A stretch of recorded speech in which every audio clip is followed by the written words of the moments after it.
Você provavelmente já ouviu que o Brasil antes de 1500 era uma terra virgem, intocada, apenas floresta selvagem esperando ser descoberta. Mas isso não é verdade. Quando os portugueses chegaram aqui, eles encontraram um continente já transformado por milênios de engenharia humana. A Amazônia, que você imagina como natureza pura, era na verdade um jardim planejado. As florestas que pareciam selvagens estavam repletas de árvores frutíferas, plantadas intencionalmente. Os solos haviam sido enriquecidos artificialmente e sistemas hidráulicos complexos conectavam aldeias inteiras. Milhões de pessoas viviam aqui e elas não apenas sobreviviam, elas inventavam, construíam e dominavam tecnologias que fariam qualquer engenheiro moderno coçar a cabeça admirado. Será que você conseguiria durar, nem que fosse uma manhã, sem suas ferramentas modernas, competindo com quem transformou veneno em comida e barro em arte eterna? Então já se inscreve agora, deixa o like e comenta de onde você me assiste e que horas são aí. Isso é o que mantém esse canal vivo e cheio de histórias para te embalar até o sono. Agora, respire fundo, ajeite-se onde está e se prepare, porque a jornada desta noite já vai começar. Você está pisando em solo brasileiro há cerca de 8.000 anos antes de Cristo. Sim, 10.000 anos atrás. O clima é diferente, mais seco em algumas regiões, mais úmido em outras, mas o que realmente chama sua atenção não é o clima, é o cheiro. Fumaça de lenha misturada com algo adocicado, quase como fruta fermentando. Você ouve vozes ao longe, risadas, o bater rítmico de algo sendo triturado. À sua frente, uma clareira enorme se abre entre árvores que você reconheceria hoje. Castanheiras, palmeiras de açaí, cacaueiros. Mas aqui está o detalhe estranho. Essas árvores estão organizadas demais. Não é acaso. Alguém planejou isso. Você caminha mais perto e percebe montículos de terra escura, quase preta, brilhando levemente sob o sol filtrado pelas copas. Essa terra parece diferente, mais rica, quase úmida mesmo sob o calor. Uma mulher passa carregando um cesto de fibras trançadas com precisão geométrica, que faria inveja a qualquer artesão moderno. Ela nota você e sorri, gesticulando para que a siga. O caminho é marcado por pequenas fogueiras controladas, queimando restos de plantas e ossos de animais. O cheiro é acre, mas não desagradável. Lembra carvão misturado com terra molhada. Vocês chegam a uma aldeia que desafia todas as suas expectativas. Não são cabanas improvisadas. São estruturas enormes, circulares, feitas de madeira entrelaçada e cobertas com folhas de palmeira tão bem dispostas que você imagina que nem chuva forte passaria. No centro, uma praça ampla, onde crianças correm atrás de uma bola feita de seiva endurecida. Borracha natural, você percebe, séculos antes da Europa sequer sonhar com o conceito. Um homem mais velho está polindo uma lâmina de pedra contra outra rocha. O som repetitivo, quase hipnótico. A lâmina brilha, afiada como qualquer faca moderna. Mas o que realmente chama sua atenção são os recipientes. Dezenas deles espalhados pela aldeia, vasilhas de cerâmica decoradas com padrões complexos, espirais, formas geométricas, figuras animais estilizadas. Você se aproxima de uma e passa os dedos pela superfície. É lisa, perfeitamente polida, e o formato é tão simétrico que parece ter sido feito em torno. Mas não há tornos aqui.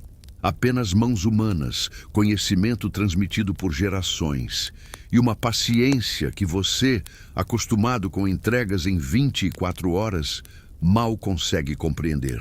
A mulher que te trouxe aqui aponta para uma fogueira onde algo está sendo cozido.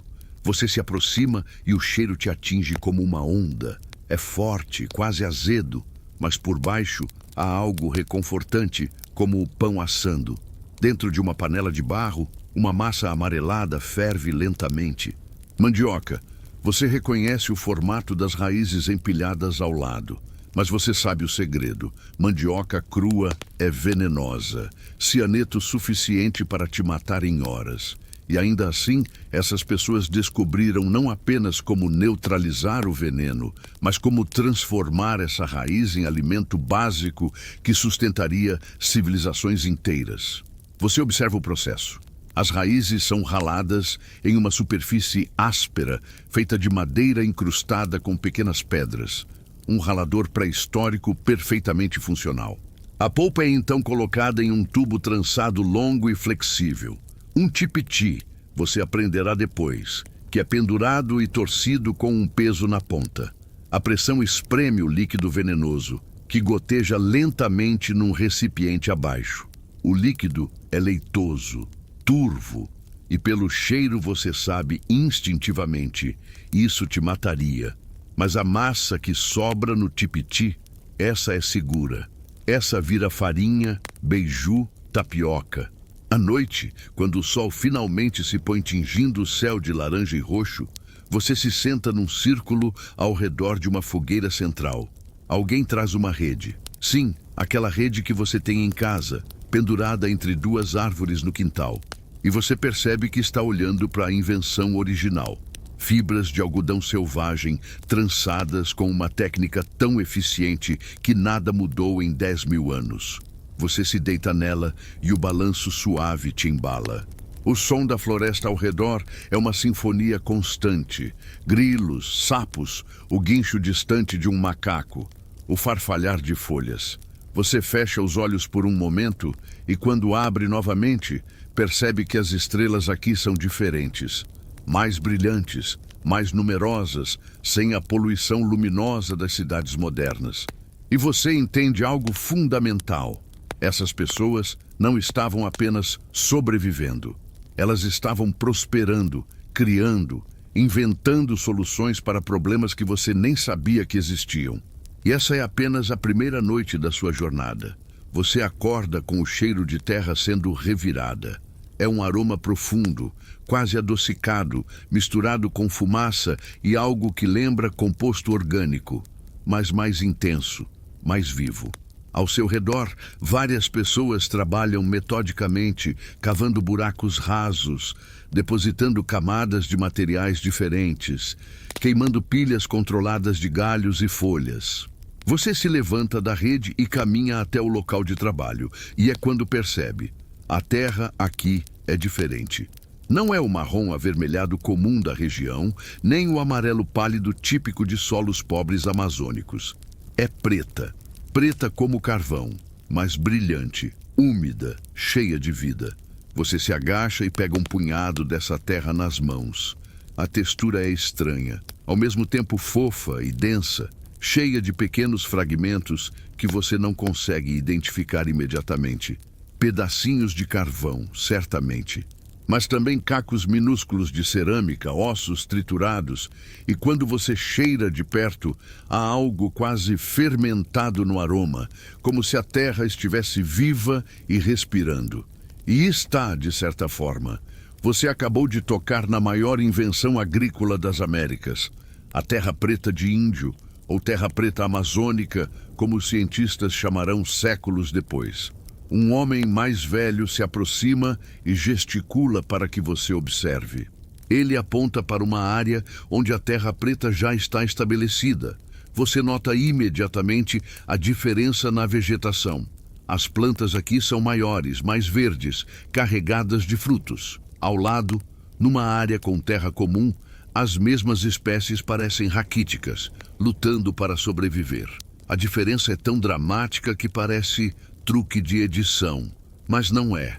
É química, biologia e engenharia ambiental praticada há milênios. O processo que você está testemunhando é complexo e fascinante. Primeiro, restos de alimentos, cascas de frutas, espinhas de peixe, ossos de caça, são depositados em fossas rasas.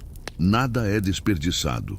Aquela carcaça de peixe que você viu sendo limpa ontem à noite, os ossos foram guardados, secos ao sol, e agora estão sendo triturados com pedras até virarem pó fino. O pó É rico em cálcio e fósforo, nutrientes essenciais que vão alimentar as plantas por décadas. Em seguida, vem o carvão.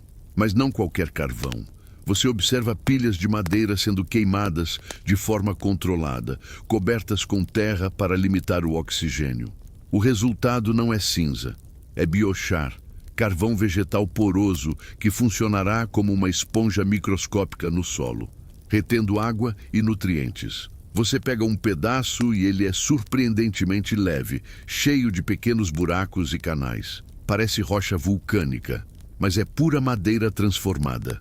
Os cacos de cerâmica quebrada também têm seu papel. Você vê mulheres triturando vasilhas velhas, rachadas, inúteis para armazenar água, mas perfeitas para enriquecer o solo. Os fragmentos porosos também retêm umidade e criam microambientes onde bactérias benéficas prosperam. É reciclagem elevada à forma de arte, aproveitamento total de recursos numa época em que desperdício significava fome. Tudo isso é misturado em proporções que parecem instintivas, mas que você suspeita serem resultado de séculos de tentativa e erro.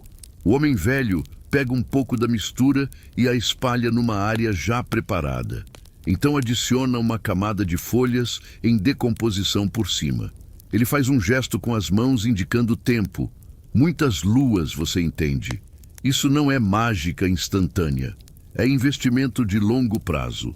Transformação lenta da química do solo que beneficiará não apenas esta geração, mas as próximas 10, 20, 50 gerações. O que torna a Terra Preta ainda mais impressionante é sua permanência. Você aprenderá, muito tempo depois desta visão, que arqueólogos no século XXI ainda encontram bolsões de terra preta com mais de 2.000 anos de idade, e ela ainda é fértil. Agricultores modernos pagariam fortunas por terra com metade dessa qualidade. Corporações investem milhões tentando replicar o processo em laboratório. E ainda assim, ninguém conseguiu igualar exatamente o que esses povos criaram com ferramentas de pedra e observação paciente da natureza. Você passa o dia ajudando no trabalho e o ritmo é meditativo, não há pressa. Cada camada é adicionada com cuidado, cada material é preparado adequadamente. Uma jovem trabalha ao seu lado e você nota como suas mãos se movem com eficiência praticada desde a infância. Ela pega restos de peixe, remove as escamas úteis para outros propósitos, separa os ossos maiores dos menores, tritura o que precisa ser triturado e deposita tudo nas proporções certas. É conhecimento encarnado, sabedoria que não precisa de manuais ou vídeos explicativos. Durante uma pausa, vocês comem farinha de mandioca misturada com polpa de açaí. Lembra daquela transformação de veneno em alimento? E você mastiga lentamente, saboreando a textura granulada e o gosto levemente ácido. Ao redor, as conversas fluem numa língua que você não entende, mas cuja musicalidade é reconfortante. Risadas ecoam quando alguém conta uma história, provavelmente sobre uma caçada ou algum incidente engraçado na aldeia. À tarde, o homem velho te leva até uma área de floresta que parece intocada. Mas conforme você caminha e ele aponta para diferentes árvores, você percebe a verdade. Isso aqui foi plantado. Aquela castanheira gigantesca, centenária, começou como uma semente depositada intencionalmente por alguém há gerações. Os cacaueiros sombreados pelas árvores maiores. Planejamento agrícola sofisticado, criando camadas de vegetação que imitam a floresta natural, mas produzem alimento abundante. As palmeiras de pupunha carregadas de frutos alaranjados, domesticadas, selecionadas ao longo de séculos para produzir mais e com caroços menores. Você está caminhando por um jardim de escala continental, criado por mãos humanas, mas tão integrado à paisagem que parece obra da natureza. E a base de tudo isso, o segredo que permite essa abundância em solos que deveriam ser pobres demais para a agricultura intensiva, é aquela terra preta que você ajudou a criar pela manhã.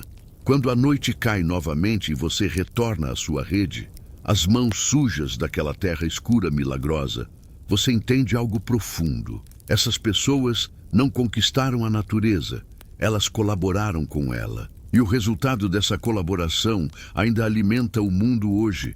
Milênios depois, em cada prato de mandioca, em cada plantação estabelecida em terra preta, em cada técnica de compostagem que tenta, com dificuldade, alcançar o que eles faziam parecer tão simples.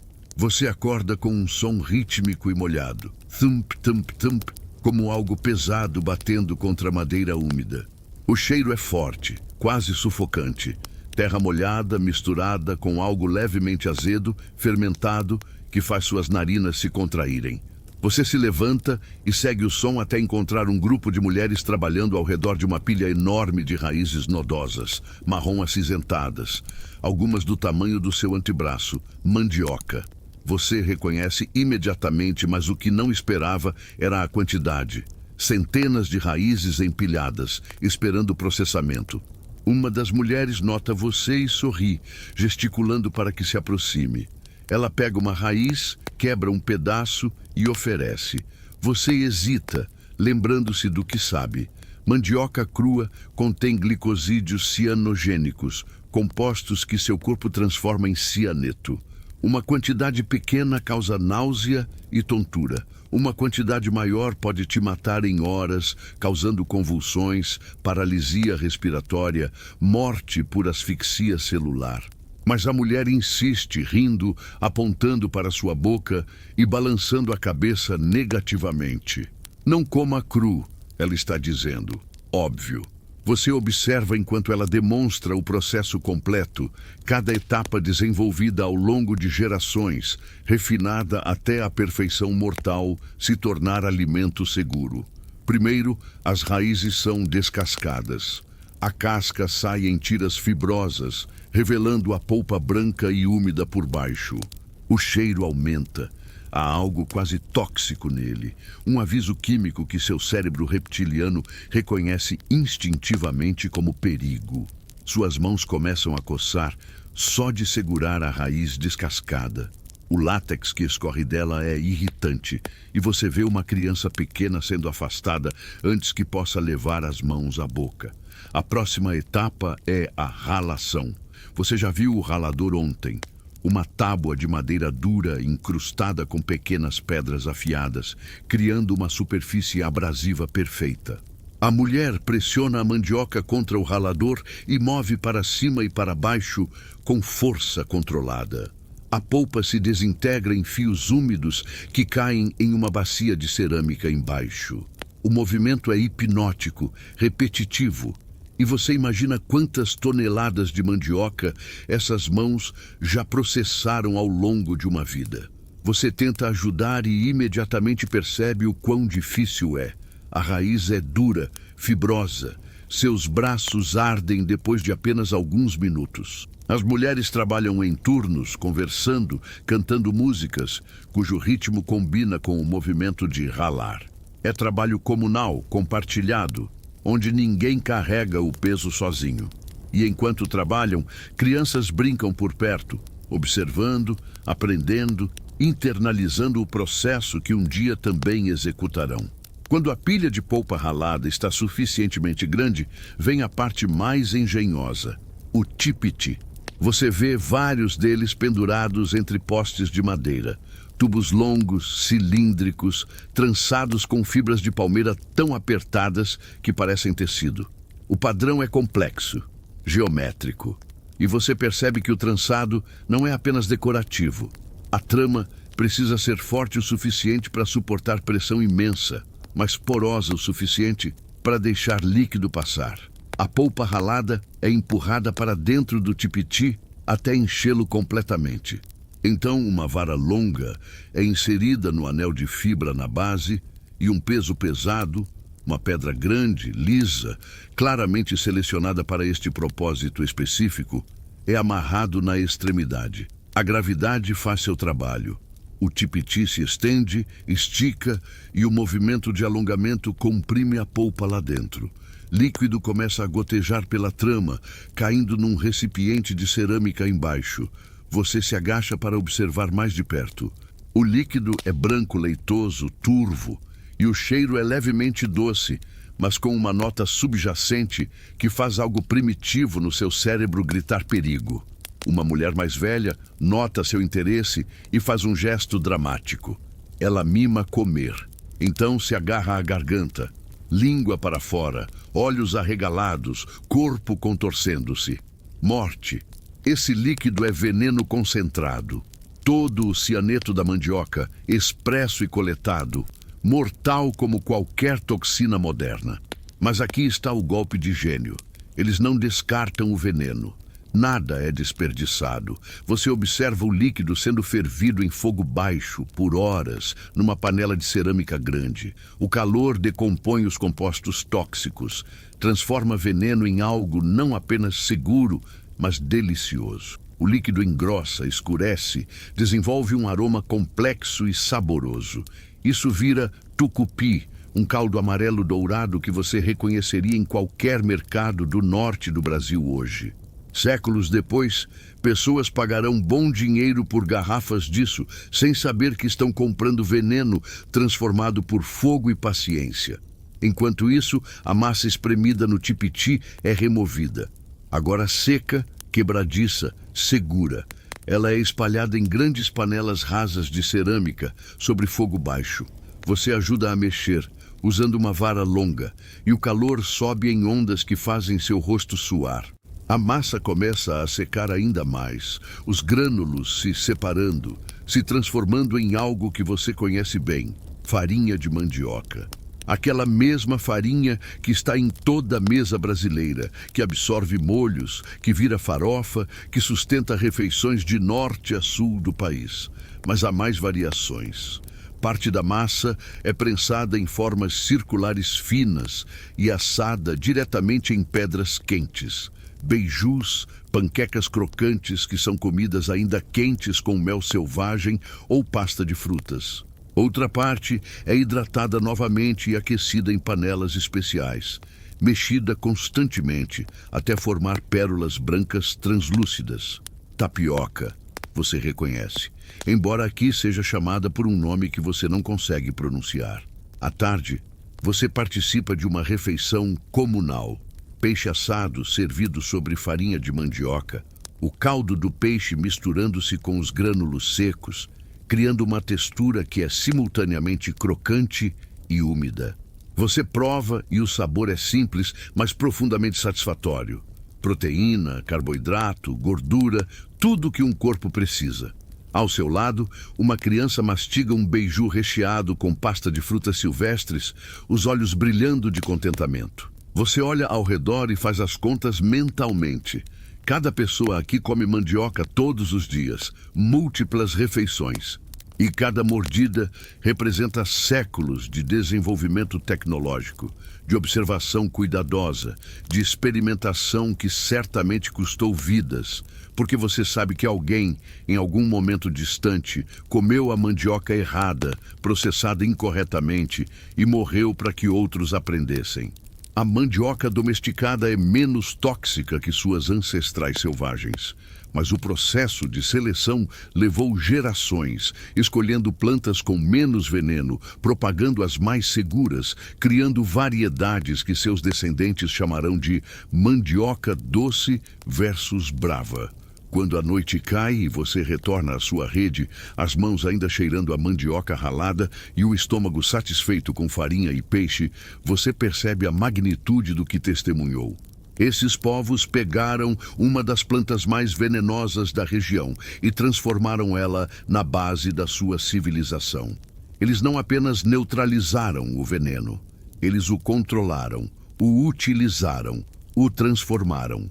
E nesse processo criaram uma cadeia alimentar que sustentaria milhões de pessoas através dos séculos, até o presente, onde você provavelmente tem um pacote de farinha de mandioca na sua cozinha neste exato momento. Você acorda com o som de algo quebrando, não violentamente, mas com um estalo seco e definitivo. Crack, pausa, crack. O ritmo é irregular, medido, e há vozes baixas conversando entre os sons. Você se levanta e segue até uma área coberta perto do rio, onde o cheiro de barro úmido domina tudo. É um aroma terroso, quase metálico, que gruda na parte de trás da sua garganta. Ali, sob um telhado de palha que filtra a luz da manhã em listras douradas, você encontra algo que faz você parar e simplesmente olhar. Urnas, dezenas delas.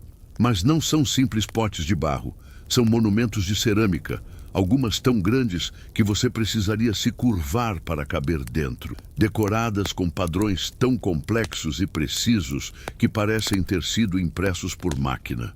Espirais que se entrelaçam em formas geométricas impossíveis, figuras humanas estilizadas com expressões que variam entre serenas e assustadoras, representações de animais tão detalhadas que você reconhece jacarés, cobras, aves, todos capturados em barro, com uma habilidade que desafia sua compreensão de tecnologia primitiva. Uma mulher trabalha numa peça nova e você se aproxima devagar, quase com reverência.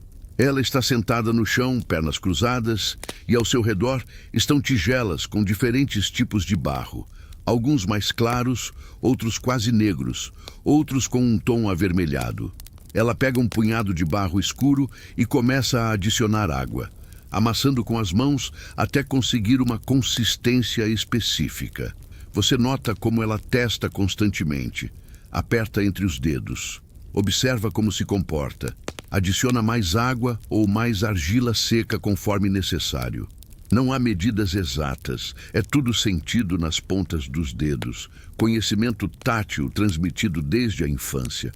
O processo que você testemunha é chamado de acordelado, embora esse nome venha muito depois. Ela rola o barro entre as palmas, criando cobras longas e uniformes de argila, rolinhos perfeitos de espessura consistente. Então começa a enrolar essas cobras sobre uma base circular, camada sobre camada, construindo as paredes da vasilha como quem constrói uma muralha de tijolos microscópicos. Mas não para aí. Após adicionar cada camada, ela usa uma ferramenta lisa, um pedaço de cabaça polido, para fundir os rolinhos, alisando a superfície interna e externa, até que as camadas individuais desapareçam completamente. Você tenta imaginar fazer isso sem um torno de oleiro, sem nenhuma das ferramentas que um ceramista moderno consideraria essenciais. Apenas mãos, observação e paciência infinita. A vasilha cresce lentamente, a forma emergindo como se sempre tivesse estado ali, esperando ser revelada. A simetria é perturbadora.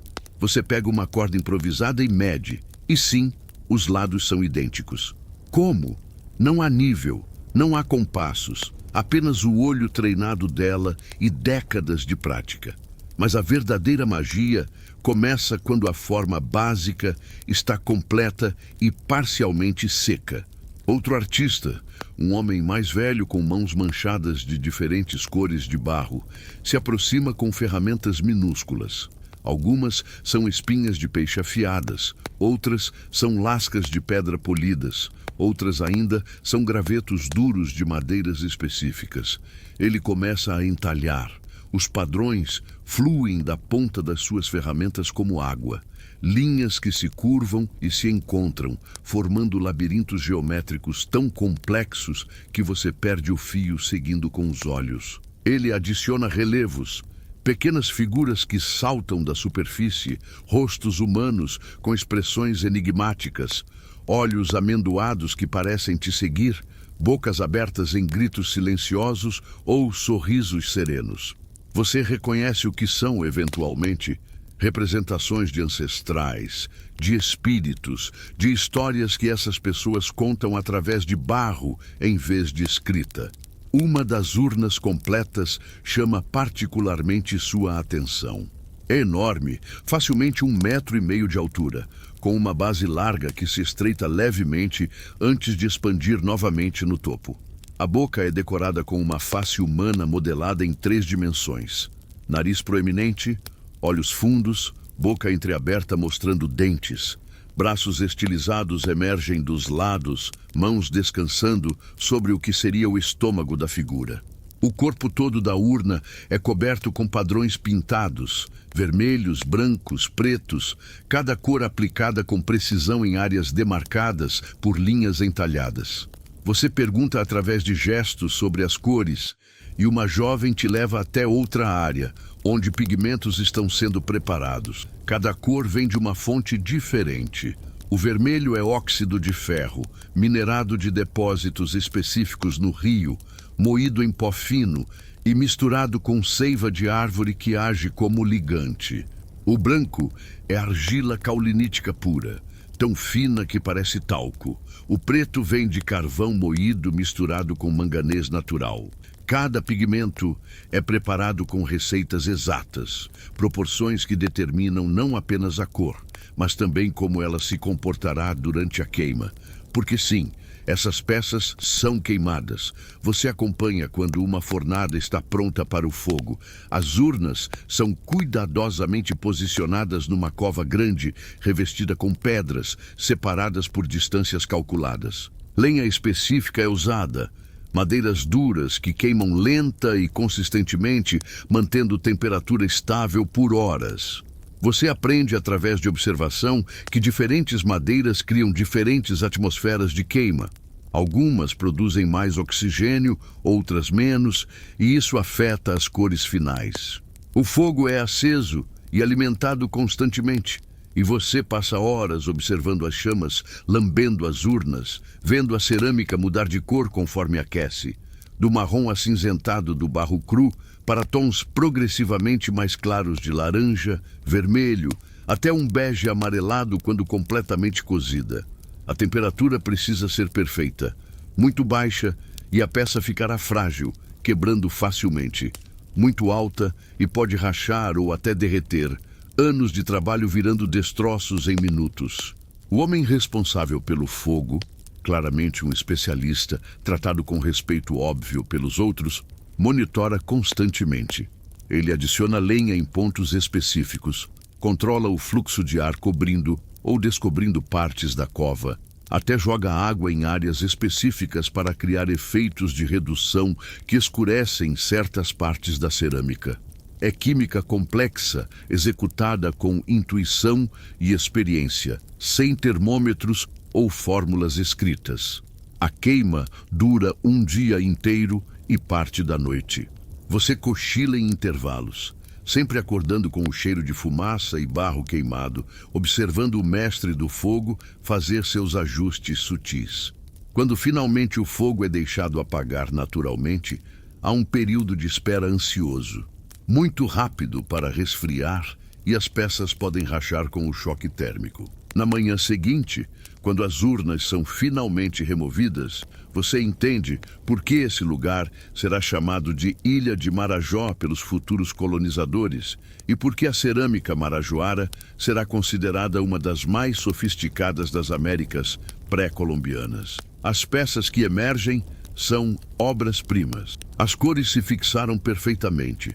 Os detalhes permanecem nítidos, e quando você bate levemente numa urna com os nós dos dedos, ela ressoa com um som claro e limpo, sinal de que foi perfeitamente queimada, sem bolhas de ar ou rachaduras internas. Você toca uma das urnas resfriadas, passa os dedos pelos entalhes e relevos.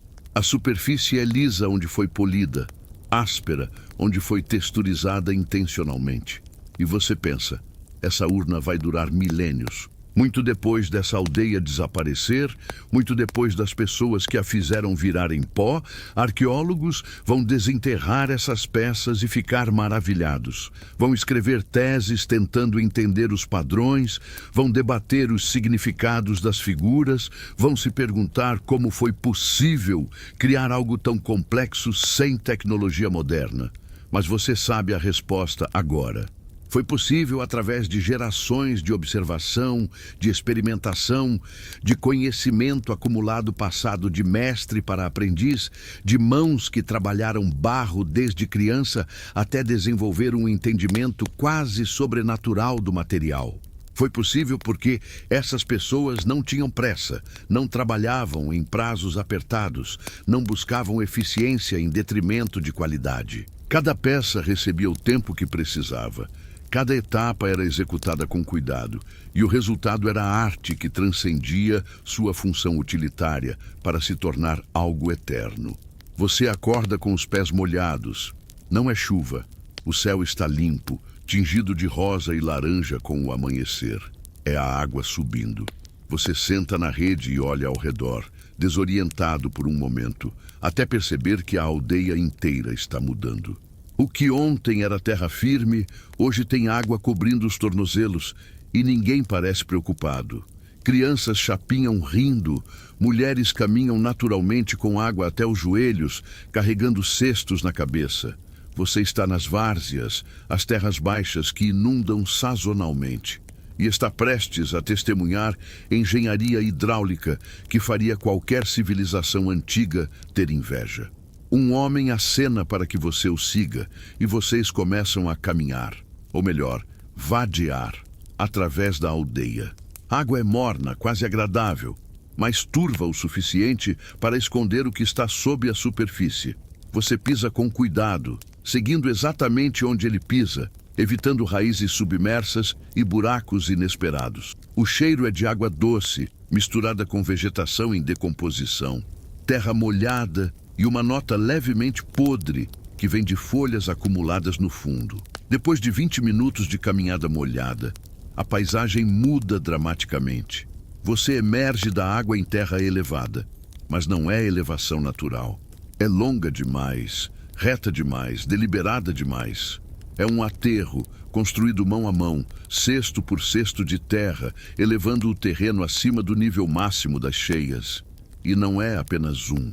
Conforme sua visão se ajusta à escala do que está vendo, você percebe que existem dezenas deles, talvez centenas, formando uma rede complexa de ilhas artificiais conectadas por caminhos elevados. O homem te leva ao topo de um dos aterros mais altos, e de lá você finalmente entende a magnitude do projeto. Você está olhando para quilômetros quadrados de paisagem completamente transformada. Canais retos cortam através do alagado como artérias, alguns largos o suficiente para 2 canoas passarem lado a lado, outros estreitos e sinuosos. Entre os canais, campos retangulares elevados emergem da água, cada um do tamanho de meia quadra de futebol, perfeitamente nivelados, as bordas reforçadas com estacas de madeira e cestaria cheia de terra. É um sistema de campos elevados, uma tecnologia agrícola tão sofisticada que rivalizava qualquer coisa sendo desenvolvida no velho mundo na mesma época. Você desce e caminha até um dos campos. A terra aqui é diferente, mais escura, mais rica, obviamente modificada. Reconhece vestígios daquela terra preta que viu sendo feita, mas há mais. Sedimentos ricos depositados pelas águas das cheias são coletados dos canais e espalhados nos campos durante a estação seca, criando camadas anuais de fertilidade renovada. Nos campos, plantas crescem vigorosamente. Milho, feijão, abóboras. Você reconhece algumas espécies, embora as variedades sejam diferentes das modernas, mais adaptadas ao ambiente úmido. Mas também há plantas que você não conhece, domesticadas localmente, selecionadas por gerações para prosperar exatamente nestas condições. As raízes crescem na terra elevada, enquanto suas folhas captam o sol tropical intenso, e a água, que poderia afogar as plantas em terreno plano, é controlada, mantida a uma profundidade específica pelos canais circundantes. Você ajuda na manutenção de um dos canais.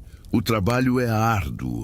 Usar cestos para remover sedimento do fundo, lançá-lo nas bordas dos campos elevados, reforçar as paredes dos canais com estacas novas quando necessário. Seus músculos ardem, o sol castiga suas costas, e você está constantemente molhado até a cintura. Mas ao redor, dezenas de pessoas trabalham no mesmo ritmo, conversando, cantando, transformando o trabalho brutal em atividade comunal. O engenhoso do sistema fica claro conforme o dia avança. Os canais não são apenas para drenagem, eles são criadouros de peixes.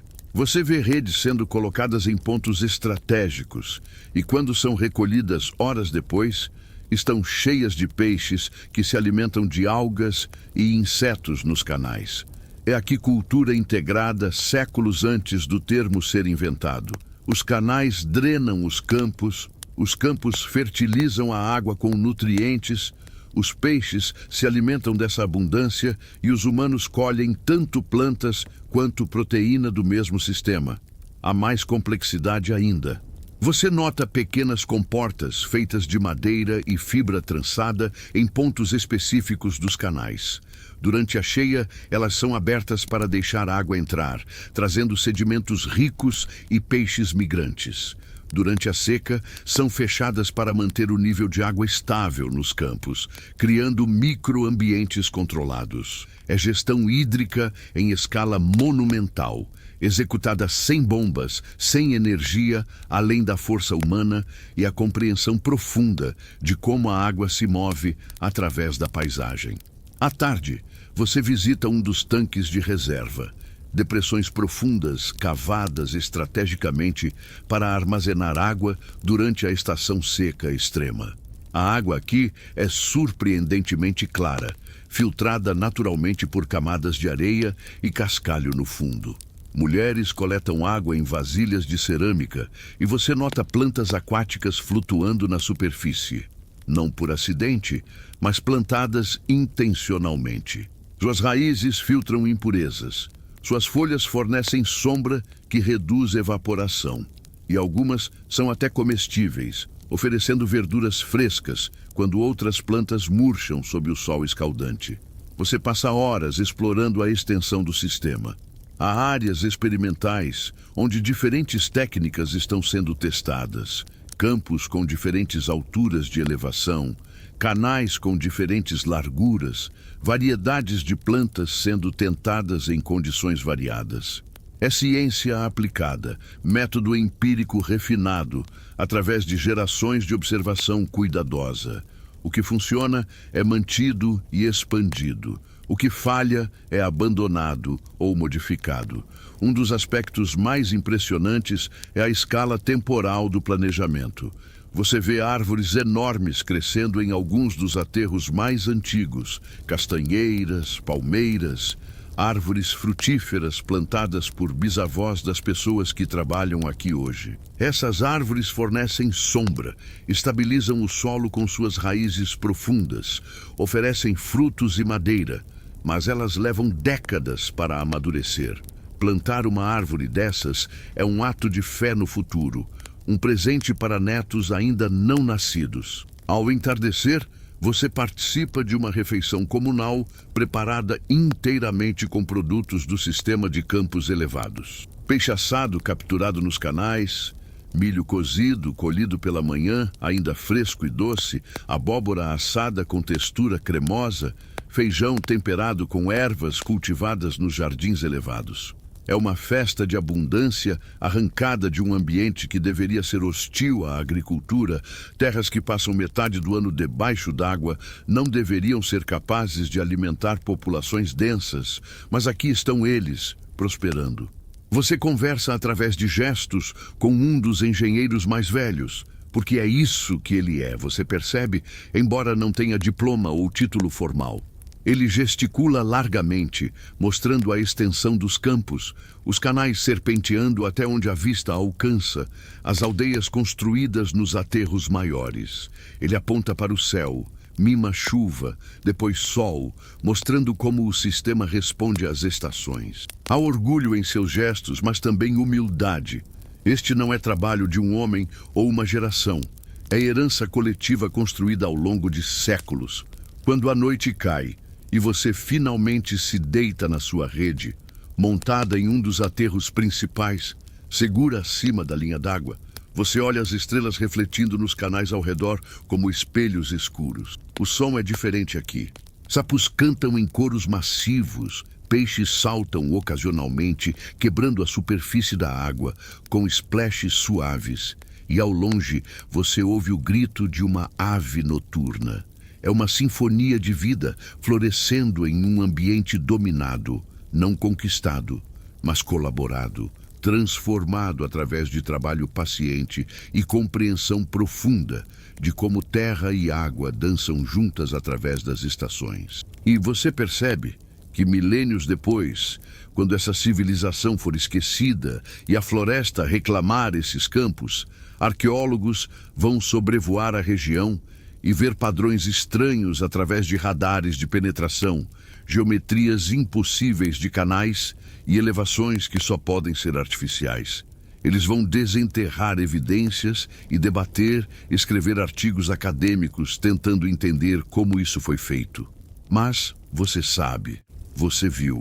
Foi feito com cestos e mãos, com gerações de observação, com um entendimento de hidráulica que não precisava de equações matemáticas porque estava encarnado na prática, refinado pela experiência, comprovado pela abundância que sustentava milhares de vidas. Você acorda com dor nas costas. Não uma dor horrível, mas aquele incômodo surdo de ter dormido em posição estranha. Você se mexe na rede e... espera, a dor diminui. Você ajusta seu peso, balança levemente e seu corpo encontra automaticamente a posição perfeita. A curva da rede abraça sua coluna, distribui o peso uniformemente e de repente você está mais confortável do que em qualquer cama que já teve. Você abre os olhos e olha para cima, para a trama de fibras suspensa entre duas árvores, e entende que está deitado na invenção mais bem-sucedida das Américas. Tão perfeita que praticamente não mudou em 10.000 anos. Uma mulher passa carregando um bebê embrulhado numa rede menor, pendurada nas costas dela como uma mochila. O bebê balança suavemente a cada passo, completamente adormecido, protegido do mundo num casulo de algodão. Ela nota você observando e sorri, fazendo um gesto para que se levante e venha ver. Você rola para fora da rede, movimento que já está começando a dominar, e a segue até uma área coberta onde várias mulheres trabalham em diferentes estágios de produção de rede. O processo começa com algodão, não o algodão branco pristino de plantações modernas, mas algodão selvagem ou semi-domesticado em tons de creme, bege, até marrom claro. Você vê plantas crescendo em pequenos jardins, suas cápsulas abertas revelando tufos macios que parecem nuvens presas em galhos. Uma jovem colhe as cápsulas maduras, separando cuidadosamente as fibras das sementes. Trabalho delicado que requer paciência, porque fibras quebradas são fibras desperdiçadas. Em seguida, vem a fiação. Uma mulher mais velha demonstra e você assiste fascinado. Ela pega um punhado pequeno de algodão e começa a torcer entre os dedos, adicionando fibras gradualmente enquanto gira um fuso de madeira. Um graveto com um disco de cerâmica ou madeira na base que age como volante. O fuso gira e o movimento de torção transforma fibras soltas em fio forte e uniforme. É hipnótico de assistir. O fio cresce, se enrola no fuso, e suas mãos nunca param de se mover num ritmo que parece mais dança que trabalho. Você tenta e é desastrosamente ruim. Suas fibras se separam. O fio fica irregular com seções grossas e finas. O fuso cai no chão quando você perde o ritmo. As mulheres riem, não cruel, mas amigavelmente, como quem vê uma criança tentando caminhar pela primeira vez. Uma delas pega suas mãos e guia o movimento, ajudando você a sentir a tensão certa, o momento exato de adicionar mais fibra, como manter o fuso girando com pequenos impulsos dos dedos. Depois de uma hora, você consegue fazer meio metro de fio irregular, mas funcional, e as mulheres aplaudem como se você tivesse completado uma maratona. Com o fio pronto, carretéis e carretéis dele, representando dias de trabalho de fiação, vem a parte de tecer a rede propriamente dita. Você observa um mestre artesão, um homem mais velho com dedos que se movem tão rápido que você mal consegue acompanhar. Ele usa uma técnica de tecelagem em nós que cria uma malha aberta, flexível, mas incrivelmente forte. Cada nó é idêntico, espaçado perfeitamente, formando um padrão hexagonal que distribui peso de maneira ideal. Ele trabalha em um tear simples, apenas um quadro de madeira com os fios longitudinais esticados. Seus dedos voam, passando o fio por baixo, por cima, amarrando nós com movimentos tão praticados que são quase invisíveis em sua velocidade. O som é rítmico, o sussurro do fio passando, o leve estalo de cada nó sendo apertado, ocasionalmente o rangido suave da madeira do tear. Você percebe que ele está cantando baixinho e o ritmo da canção corresponde ao ritmo do trabalho. A música marca o tempo, mantém a consistência, transforma horas de trabalho repetitivo em meditação ativa. A rede cresce ao longo de dias. Você volta periodicamente para ver o progresso. Primeiro apenas uma pequena seção, depois meio metro, depois 1 metro, finalmente uma rede completa que se estende por quase 3 metros. As extremidades são reforçadas com cordas mais grossas, trançadas com técnica especial que distribui o estresse dos pontos de suspensão. Pequenos laços são tecidos nas pontas para amarrar nas árvores ou postes. Quando está completa, há uma pequena cerimônia informal. A rede é pendurada entre 2 árvores fortes, ajustada para a altura e tensão certas, e então o criador se deita nela pela primeira vez. Há sempre um momento de suspense. A rede vai segurar? Os nós estão seguros? A tensão está correta? Ele se ajeita, testa diferentes posições, balança suavemente. Um sorriso se abre no seu rosto. Perfeita. Você aprende as sutilezas de dormir em rede através da prática. Primeiro erro: tentar deitar reto ao longo das cordas longitudinais. Isso cria pressão desigual, dobra suas costas de forma estranha, corta a circulação nas pernas. A maneira certa é diagonal, quase perpendicular às cordas principais. Isso abre a rede, cria uma superfície mais plana, permite que seu corpo se acomode naturalmente. Quando você finalmente acerta, é revelação. Não há pontos de pressão. Seu peso é distribuído por toda a área do seu corpo e o leve balanço é profundamente relaxante. Há variedades para diferentes propósitos. Redes para bebês são mais apertadas, embalando firmemente. Redes para trabalho são mais simples, tecidas rapidamente com malha mais aberta. Redes para dormir são obras de arte densamente tecidas, às vezes decoradas com padrões coloridos, usando fios tingidos com pigmentos naturais. Você vê uma particularmente elaborada, com bordas decoradas em vermelho e amarelo, padrões geométricos tecidos diretamente na malha. O dono, obviamente, tem status. Talvez um líder, um xamã, alguém importante. As vantagens práticas da rede ficam claras quanto mais tempo você passa aqui. No chão, você estaria exposto a insetos, cobras, escorpiões, umidade que causa fungos e doenças de pele. Na rede, você está suspenso acima de todos esses perigos. É mais fresca. O ar circula por baixo e por cima, evitando o calor abafado de dormir em superfície sólida. É portátil. Enrole e leve para qualquer lugar. Monte em minutos entre quaisquer 2 pontos de ancoragem. É durável. Uma rede bem feita e bem cuidada dura anos, décadas até. Você testemunha outros usos criativos. Redes usadas como macas para transportar feridos, distribuindo peso entre vários carregadores. Redes adaptadas como balanços para entretenimento de crianças. Redes usadas como armazenamento suspenso, mantendo comida e ferramentas longe de animais e umidade do chão. Redes modificadas para pescar. A malha ajustada para capturar peixes de tamanhos específicos. É tecnologia versátil aplicada em dezenas de contextos diferentes. À tarde, você descansa na sua rede própria. Uma que teceram para você como presente simples, mas funcional. O calor amazônico é opressivo ao nível do chão, mas aqui suspenso há uma brisa leve que refresca.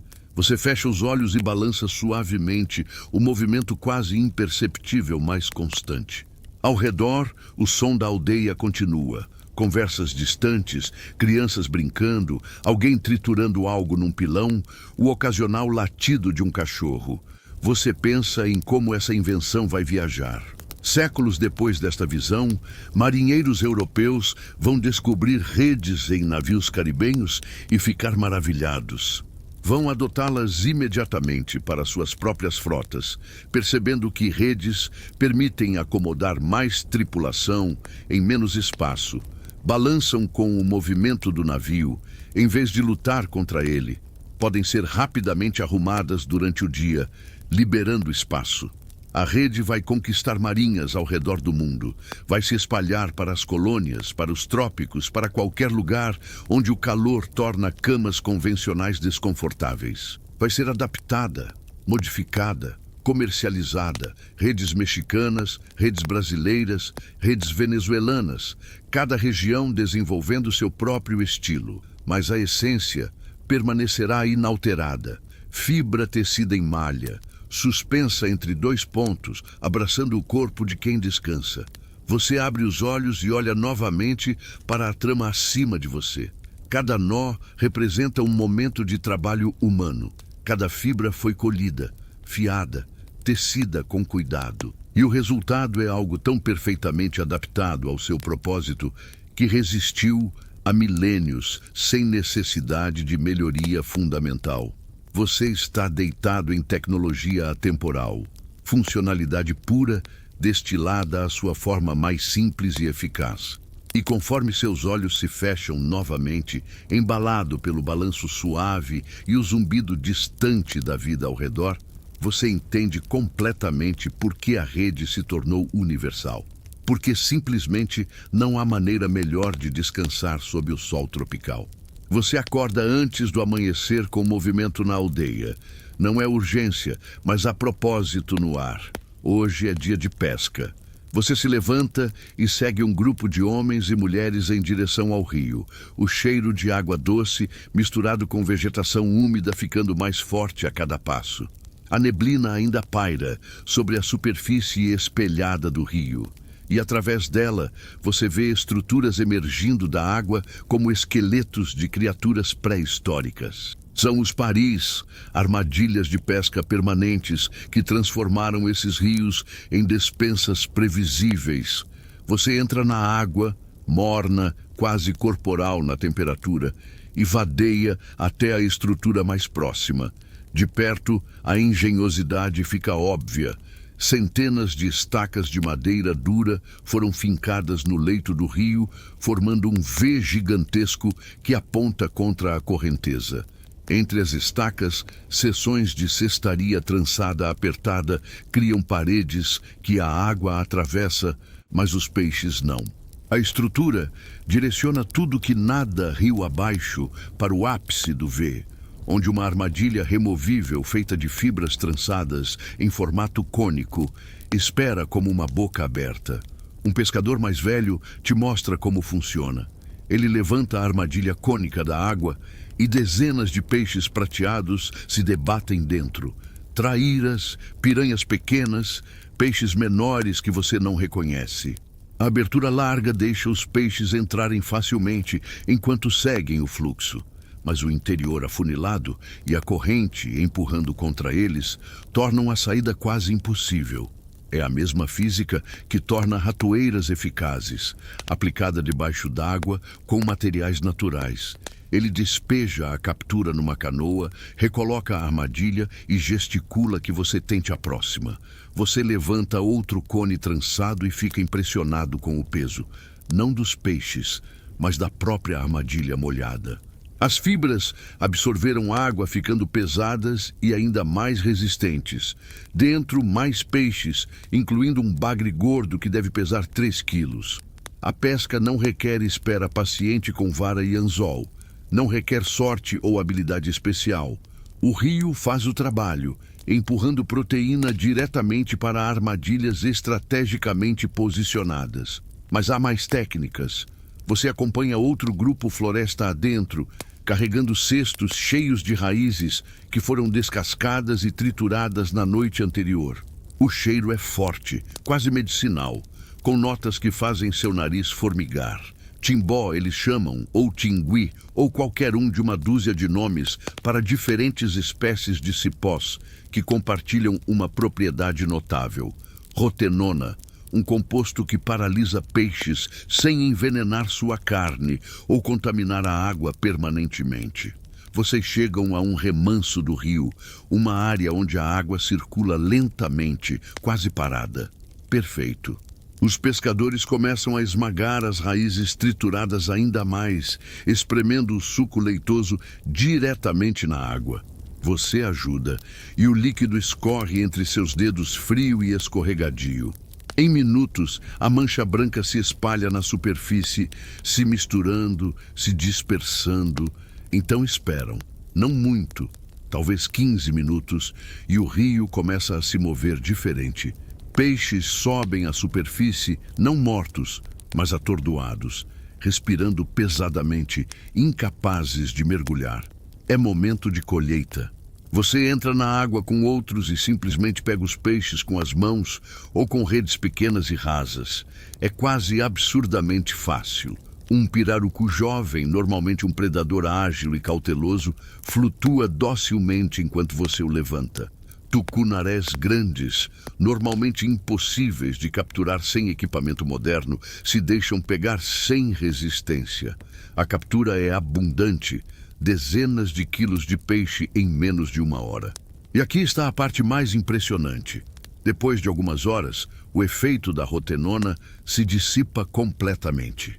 Os peixes que não foram capturados se recuperam, mergulham de volta às profundezas e o ecossistema continua. Não há poluição persistente. Não há morte indiscriminada de todas as formas de vida aquática. É pesca química sofisticada que opera dentro dos limites da regeneração natural. Você retorna à aldeia carregando sua parte da captura e o processamento começa imediatamente.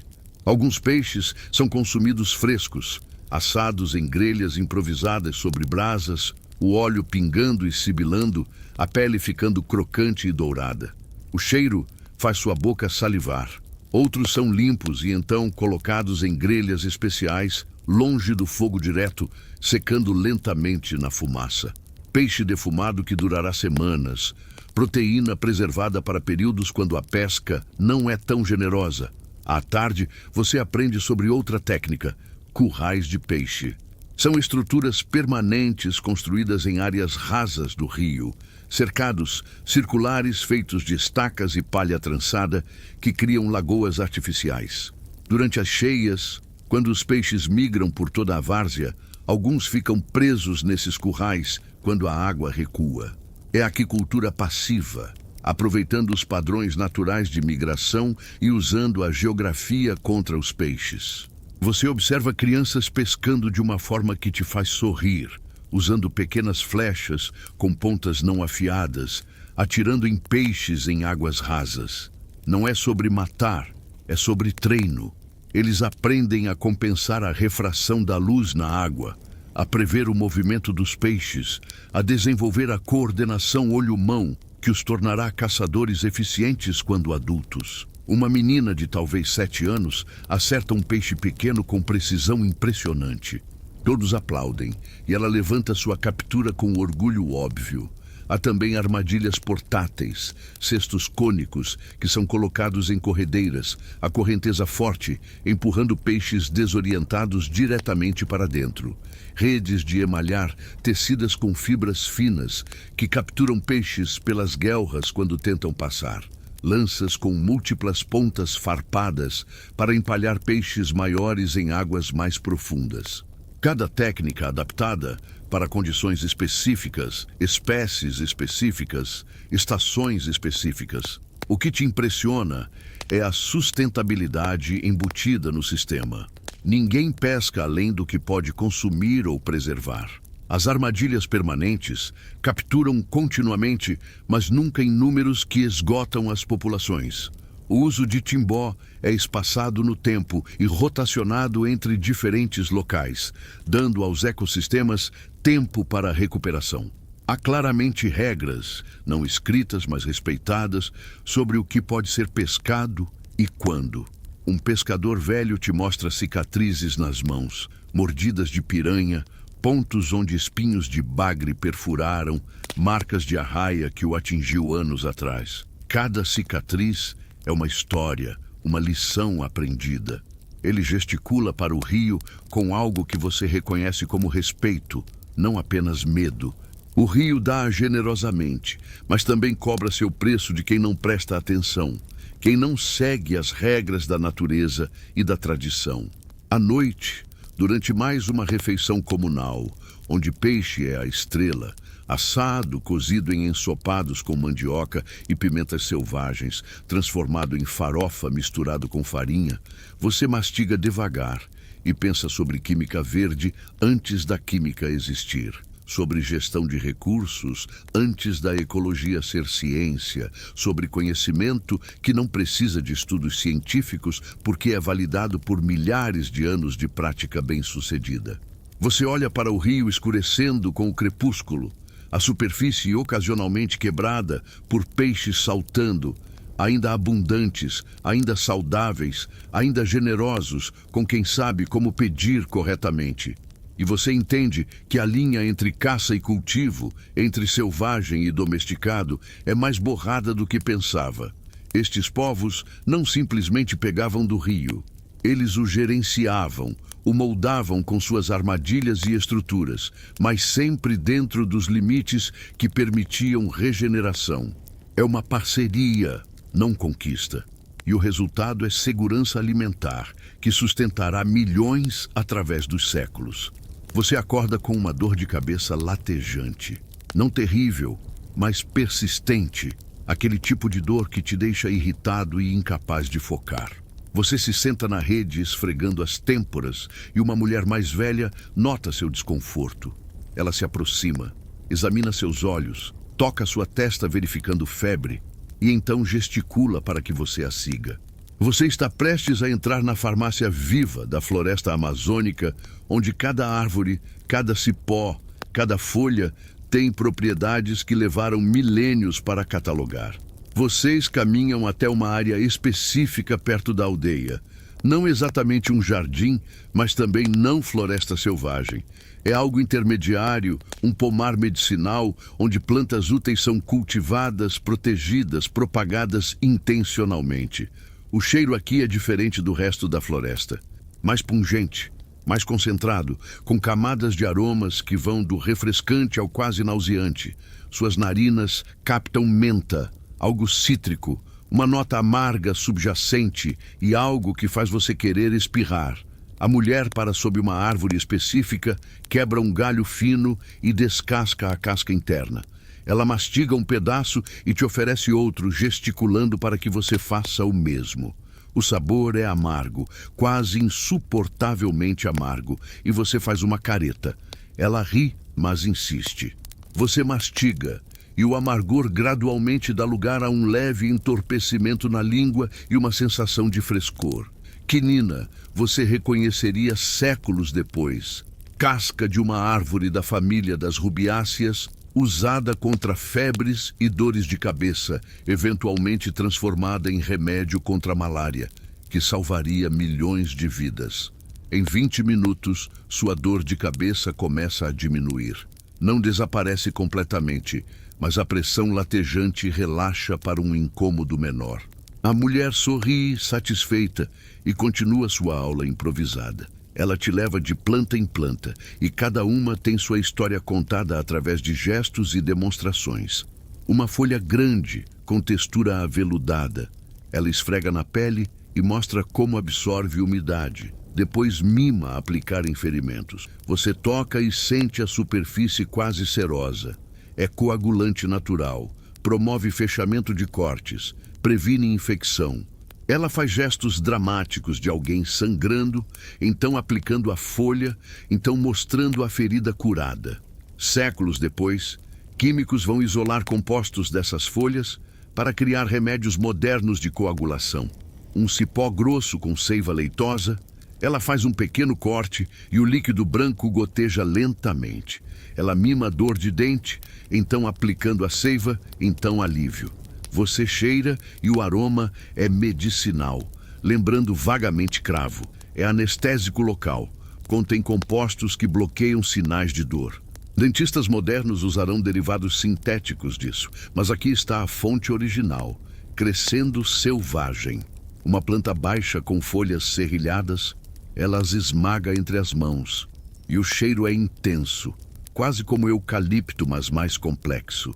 Ela respira fundo, mostrando como desobstrui vias respiratórias. Depois, mima alguém tossindo e se recuperando.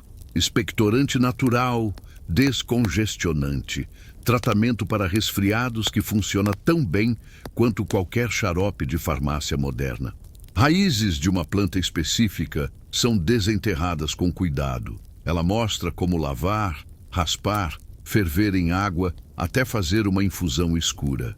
Ela mima dor de barriga, diarreia, depois beber o chá, depois alívio.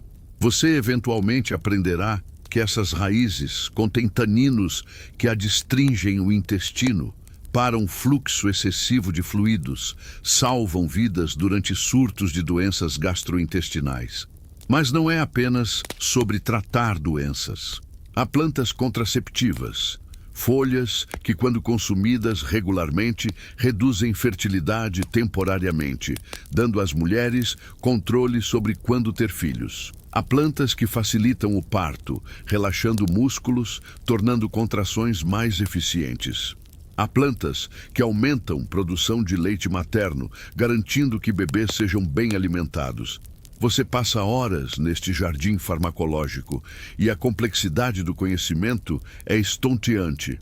Não é apenas esta planta cura aquilo, é estas folhas jovens colhidas pela manhã, secadas na sombra por 3 dias, moídas até pó fino, misturadas com seiva daquela árvore, aplicadas em lua crescente. Especificidade que resulta de gerações de experimentação cuidadosa. Errar a dose, errar o preparo, errar o timing pode significar a diferença entre cura e envenenamento. Há plantas que são venenos em uma forma, remédios em outra. Uma raiz que crua te mata, mas quando fermentada por dias e depois cozida, se torna tratamento para parasitas intestinais. A linha entre remédio e veneno é controlada por conhecimento exato de processamento. É farmacologia aplicada sem laboratórios, sem microscópios, apenas observação paciente e memória cultural, transmitida oralmente, demonstrada na prática, validada por resultados. À tarde, você testemunha um tratamento sendo realizado. Uma criança foi picada por algo, aranha provavelmente pelo inchaço e vermelhidão. O curandeiro, porque é isso que ele é, médico sem diploma, mas com décadas de treino, examina a picada, cheira, toca levemente testando a temperatura. Então, prepara uma pasta usando 3 plantas diferentes. Uma fornece anti-inflamatório, outra antibiótico natural, a terceira analgésico local. Ele mistura com água até conseguir consistência certa. Então, aplica generosamente sobre a ferida e cobre com uma folha grande presa com fibras. Você verifica horas depois e o inchaço já diminuiu visivelmente. A criança, que estava chorando de dor, agora brinca normalmente. É eficácia que rivaliza qualquer pronto-socorro moderno, mas usando apenas o que cresce localmente. O curandeiro te leva até sua cabana e você vê seu estoque. Centenas de plantas secas penduradas do teto, raízes armazenadas em cestos, folhas prensadas entre camadas de casca de árvore, sementes guardadas em pequenas cabaças. Cada uma está em um local específico, organização que ele conhece perfeitamente. Ele pega diferentes plantas e te mostra. Esta para febre, esta para feridas, esta para dor, esta para veneno de cobra, esta para asma, esta para problemas de pele. Há especialização também. Ele gesticula para outra pessoa, uma mulher que é especialista em plantas femininas, tratamentos para menstruação, gravidez, parto, menopausa. Outro homem é especialista em venenos e suas antídotos, conhecimento perigoso, mas necessário tanto para tratamento de envenenamentos acidentais quanto para aplicações em caça. Uma jovem está sendo treinada, seguindo o curandeiro principal, observando, memorizando, praticando preparações simples sob supervisão. O que te impressiona é a taxa de sucesso. Não é perfeito. Você vê evidências de doenças que não puderam ser curadas, pessoas com deficiências permanentes de acidentes ou condições que a medicina local não pode resolver. Mas a maioria das doenças comuns, infecções, ferimentos, dores, tudo isso é tratado eficazmente com o arsenal botânico disponível. E esse conhecimento não está parado. Você observa o curandeiro testando uma nova planta, aplicando em uma pequena área de sua própria pele primeiro, esperando para ver se há reação. É experimentação ativa, expansão contínua da farmacopeia. Quando comerciantes de outras tribos visitam a troca de conhecimento, eles têm plantas que não crescem aqui, ele tem plantas que não crescem lá, e ambos expandem suas capacidades médicas. À noite, você bebe um chá preparado especialmente. A mulher insiste, gesticulando que vai ajudar você a dormir melhor, a acordar mais revigorado. O sabor é suave, levemente floral, com uma nota de mel selvagem adicionado. Você bebe devagar e, conforme o líquido morno desce, sente um relaxamento gradual tomando seus músculos. Não é narcótico, não te deixa tonto ou confuso. É apenas um afrouxamento gentil da tensão, uma sensação de bem-estar que se espalha do estômago para o resto do corpo. Você se deita na sua rede pensando sobre empresas farmacêuticas modernas enviando bioprospectors para a Amazônia, desesperadas para catalogar esse conhecimento antes que desapareça. Pensando sobre quantos remédios na sua farmácia têm origem rastreável até plantas que crescem aqui. Aspirina de casca de salgueiro, quinina de cinchona, curare usado em cirurgias, reserpina para pressão alta, pilocarpina para glaucoma. A lista continua, e cada item representa conhecimento indígena transformado em commodity global, frequentemente sem crédito ou compensação aos guardiões originais desse saber. Mas aqui, agora, neste momento, você está testemunhando a fonte.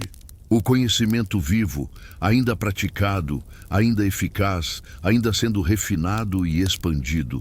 E conforme o chá faz seu efeito e seus olhos se fecham, você dorme mais profundamente do que em qualquer noite desde que chegou, embalado não apenas pela rede, mas por química vegetal cuidadosamente selecionada para promover exatamente este tipo de descanso restaurador e profundo. Você acorda com o som de risadas altas e conversas animadas vindo do centro da aldeia. O cheiro de fumaça de lenha misturado com algo sendo cozido te atrai para fora da rede. Conforme você se aproxima, a estrutura que domina a paisagem te faz parar e simplesmente olhar. É enorme, não uma cabana, não uma casa. É um salão comunal tão grande que poderia abrigar facilmente 200 pessoas, talvez 300. A maloca, como será chamada, é uma obra-prima de engenharia arquitetônica, usando apenas materiais que crescem na floresta ao redor. A estrutura é oval, alongada, medindo facilmente 50 metros de comprimento por 20 de largura. O telhado é inclinado, começando quase ao nível do chão nas laterais e subindo até um pico central a uns 10 metros de altura. E é inteiramente coberto com folhas de palmeira, não jogadas aleatoriamente, mas organizadas em camadas sobrepostas precisas como escamas de peixe, cada folha posicionada para direcionar a água da chuva para baixo e para fora, criando um sistema de drenagem perfeito. Você entra pela abertura ampla na extremidade e é atingido imediatamente pela diferença de temperatura. Lá fora, o calor já está construindo com o sol da manhã, mas aqui dentro é notavelmente mais fresco. Não é ar condicionado, mas há fluxo constante de ar, brisa suave que entra pelas aberturas laterais próximas ao chão e sai pelas aberturas no topo. É ventilação natural calculada, arquitetura que trabalha com física térmica sem precisar entender as equações. Ar quente sobe, ar frio entra, circulação constante mantém o interior confortável, mesmo sob sol tropical intenso. A estrutura interna é igualmente impressionante. Postes verticais enormes, troncos de árvores duras, selecionadas por resistência e durabilidade, estão espaçados regularmente ao longo do perímetro. Você olha para cima e vê a complexidade do sistema de suporte do teto. Vigas principais de madeira grossa, formando a estrutura primária. Vigas secundárias menores, conectadas em ângulos precisos. E sobre tudo isso, uma trama intrincada de varas finas que seguram as folhas de palma. É engenharia de treliça intuitiva, distribuindo peso de forma que nenhum componente individual suporte estresse excessivo. O mais impressionante é a ausência de pregos, parafusos, qualquer metal. Tudo é amarrado, trançado, encaixado. Você examina uma das junções onde uma viga secundária encontra um poste principal. Cordas feitas de fibras de palmeira, torcidas até ficarem fortes como cabo de aço, amarram as peças juntas em padrões complexos. Mas não é apenas amarrado. Há entalhes na madeira, encaixes cuidadosamente cortados, onde as peças se travaram antes de serem amarradas, criando junções que suportam toneladas de peso sem se mover. Dentro da maloca, o espaço é dividido não por paredes, mas por áreas funcionais. Você vê fogueiras espaçadas regularmente, não uma central, mas várias, cada uma servindo um grupo de famílias. A fumaça sobe e escapa pelas aberturas no teto, e você percebe que isso é intencional, não apenas para ventilação, mas também para tratamento das folhas de palma. A fumaça constante impregna as folhas com compostos que repelem insetos e previnem apodrecimento.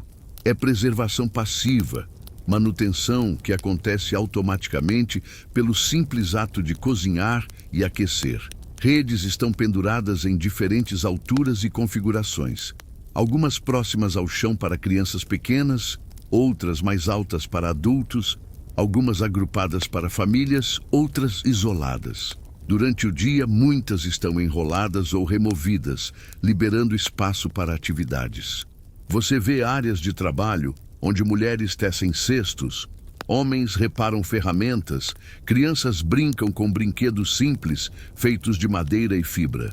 Há áreas de armazenamento, prateleiras construídas nas laterais, onde cestos contêm farinha de mandioca, grãos, frutas secas, ferramentas, roupas, tudo organizado e acessível.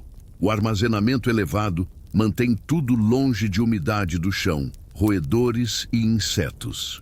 Cabaças grandes penduradas do teto guardam água, mantida fresca pela evaporação através da superfície porosa. Você ajuda na manutenção, e é trabalho constante, mas gerenciável. Folhas danificadas de palma precisam ser substituídas. Você aprende a identificar quais estão começando a apodrecer, remove cuidadosamente e coloca folhas novas. Cordas que amarram estruturas precisam ser verificadas regularmente, reapertadas ou substituídas quando mostram desgaste. Não é trabalho que pode ser adiado. Negligência resulta em goteiras durante tempestades, ou pior, colapso estrutural. À tarde, uma tempestade tropical se aproxima. O céu escurece dramaticamente, trovões ecoam ao longe, e então a chuva chega. Não é chuva, é dilúvio. Água despenca do céu em cortinas sólidas, o barulho ensurdecedor, visibilidade reduzida a metros. Você está dentro da maloca com dezenas de outras pessoas, e é quando a engenharia realmente brilha. Nenhuma gota entra. Você observa fascinado como a água corre pelas camadas de folhas de palma, cada camada direcionando para a próxima. Toda a água eventualmente fluindo para as bordas e caindo longe da estrutura. O telhado massivo se projeta bem além das paredes, criando uma área seca ao redor do perímetro.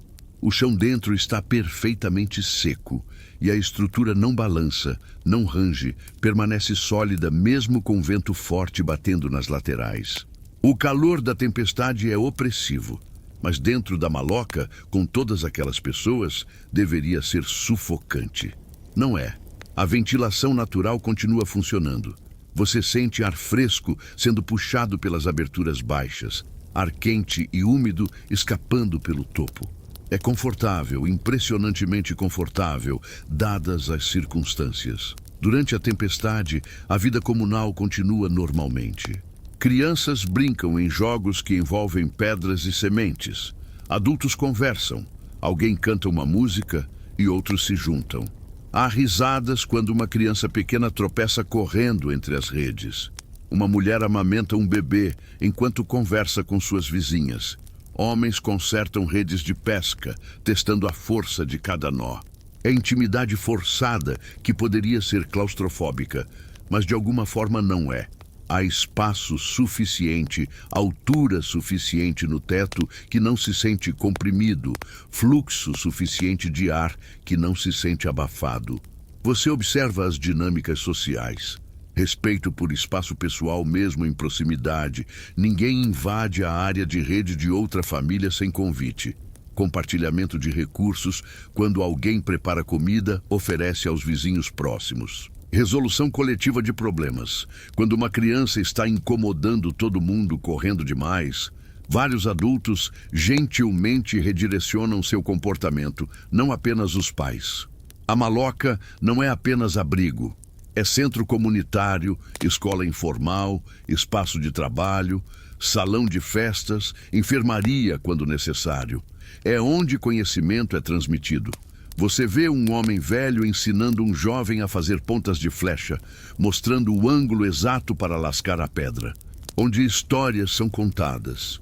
Uma mulher velha conta algo que faz todos ao redor rirem. Provavelmente uma história tradicional que já ouviram dezenas de vezes, mas ainda diverte. Quando a tempestade passa e o sol retorna, vapor sobe da floresta em ondas visíveis. Você sai e caminha ao redor da maloca, examinando de fora. A estrutura parece orgânica, como se tivesse crescido ali em vez de ter sido construída. As linhas se fundem com a paisagem. Os materiais são indistinguíveis da floresta ao redor. Em poucas décadas, se abandonada, a selva a reclamaria completamente.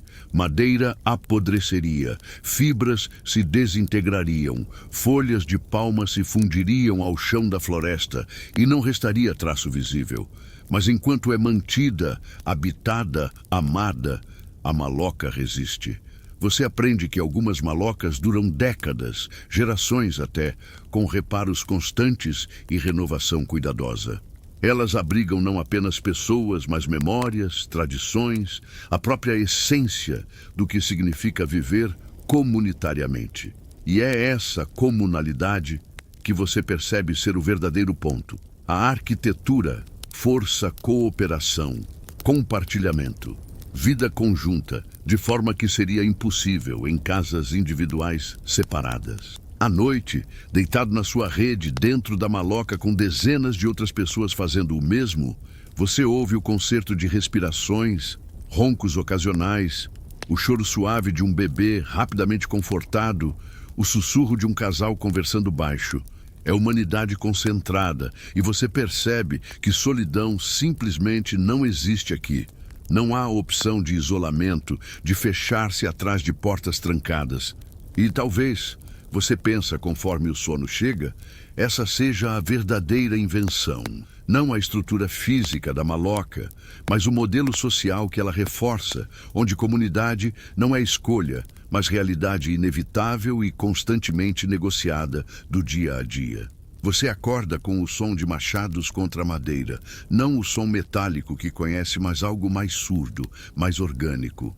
Thunk, thunk, thunk.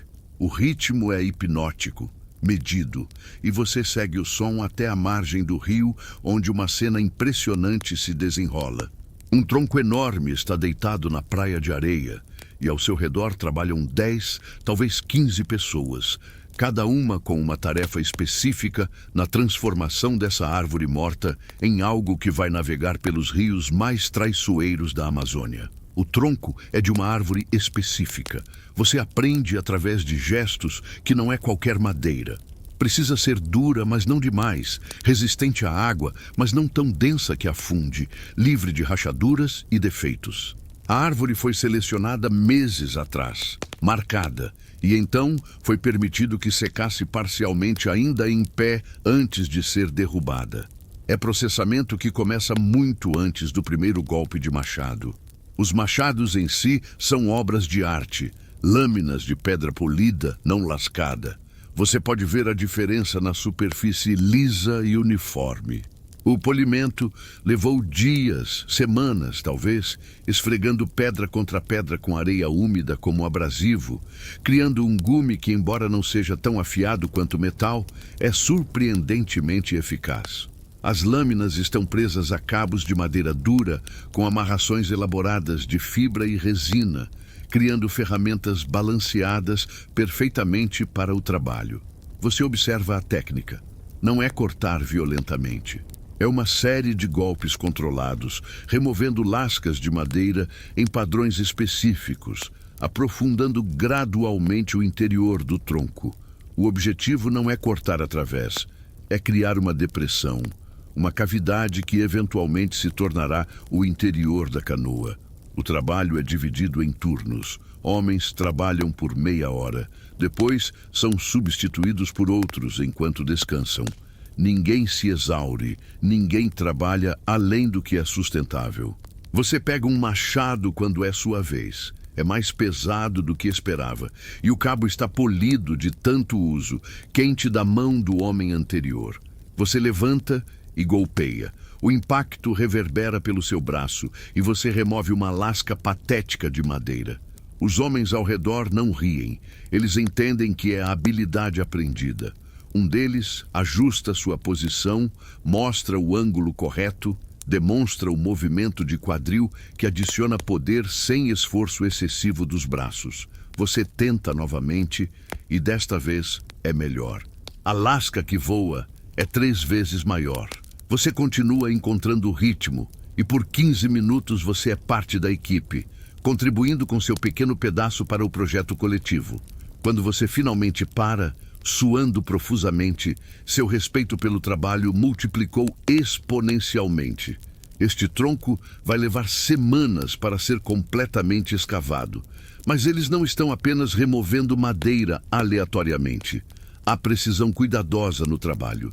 As paredes precisam ter espessura uniforme, grossa demais, e a canoa será pesada demais, fina demais e será frágil, pode rachar ou quebrar sob estresse.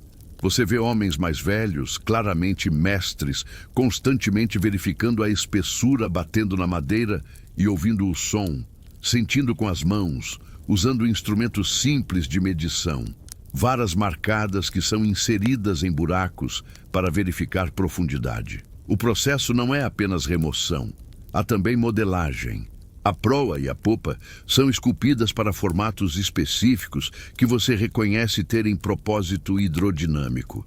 Não porque essas pessoas estudaram física de fluidos, mas porque gerações de experimentação revelaram que certas formas cortam água melhor, mantêm curso mais estável, respondem melhor ao comando dos remadores. Conforme dias passam, porque sim, você fica observando e ajudando quando pode ao longo de muitos dias, a canoa emerge do tronco, como se estivesse sempre ali, esperando ser revelada. A madeira interna é mais clara que a casca externa, quase cremosa em cor, e o cheiro é forte, quase doce, resinas naturais sendo expostas ao ar. Quando o interior está suficientemente escavado, vem uma das partes mais impressionantes e arriscadas do processo. A canoa precisa ser alargada, as laterais expandidas para criar mais espaço interno e melhor estabilidade. Isso é feito com fogo e água. Brasas são colocadas cuidadosamente no interior, aquecendo a madeira de forma controlada. Você pode ver o vapor começando a subir conforme a umidade residual na madeira é liberada. A madeira aquecida se torna flexível, maleável. Então vêm as travessas, varas grossas de madeira dura que são forçadas entre as laterais, empurrando-as para fora, alargando a canoa enquanto a madeira está quente e flexível. É trabalho de precisão temporal. Muito cedo e a madeira não está flexível o suficiente, muito tarde e já esfriou e endureceu novamente. Muito força e a madeira racha, pouca força e a expansão é insuficiente. Você observa tensão nos rostos dos mestres enquanto trabalham. Este é o momento onde semanas de trabalho podem ser arruinadas em segundos. As travessas são inseridas progressivamente, primeiro curtas, depois médias, depois as mais longas que forçam a expansão máxima. Você ouve a madeira rangendo, protestando e seu coração acelera. Mas os mestres sabem exatamente até onde podem empurrar. A canoa se alarga, as laterais se curvam para fora, criando um perfil que é funcional e esteticamente agradável. Quando finalmente esfria com as travessas ainda no lugar, a forma está fixada. As travessas são então permanentemente instaladas como bancos, servindo duplo propósito de assentos para remadores e reforço estrutural que mantém a forma da canoa. São entalhadas para encaixar perfeitamente nas curvas das laterais, amarradas com cordas e, às vezes, fixadas com pinos de madeira dura martelados através de buracos cuidadosamente perfurados. A canoa completa é impressionante. Facilmente 15 metros de comprimento, larga o suficiente para 3 pessoas sentarem lado a lado, mas ainda assim elegante em suas linhas. O exterior é alisado com pedras abrasivas e conchas afiadas, removendo qualquer irregularidade que criaria arrasto na água. A superfície fica tão lisa que brilha quando molhada. Vem então o teste.